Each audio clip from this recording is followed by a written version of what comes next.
A Brooklyn Center pastor who was caught at the Brussels airport during Tuesday's terror attacks says it was a close call. Yeah, a half hour earlier, and Pastor McKinley Moore would have been at the gate where the explosions occurred. Reporter Sonia Goins has more on his ordeal. Pastor McKinley Moore is busy getting things ready for Easter service at Jehovah Jireh Church of God in Christ.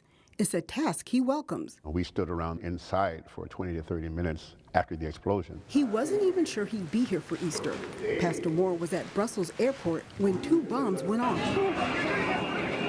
Didn't really say what happened or why.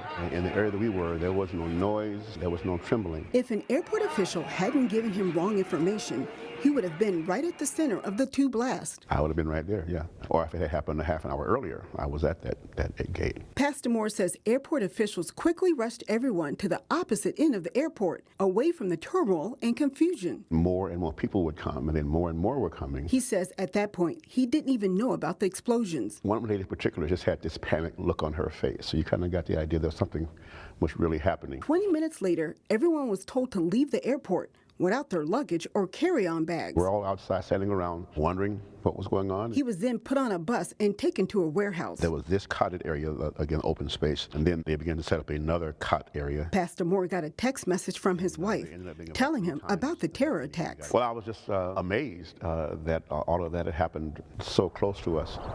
He knows time was on his side. Just blessed. Greatly blessed, greatly blessed. Although Pastor Moore was greatly inconvenienced, he was bound and determined to get here in time for Easter services. Pastor Moore arrived back home late Thursday night. He says, although this terrible thing happened, my faith would not be shaken at all. He's grateful for God's good grace, and he will go ahead and preach Easter service. At any given moment, we could be leaving here. And so to be so close to that explosion, in fact, that could have been my moment or any place along the way. In Brooklyn Center, Sonia Goins, 12 News. At least 31 people were killed and 330 others injured in the explosions at the Brussels airport and subway station.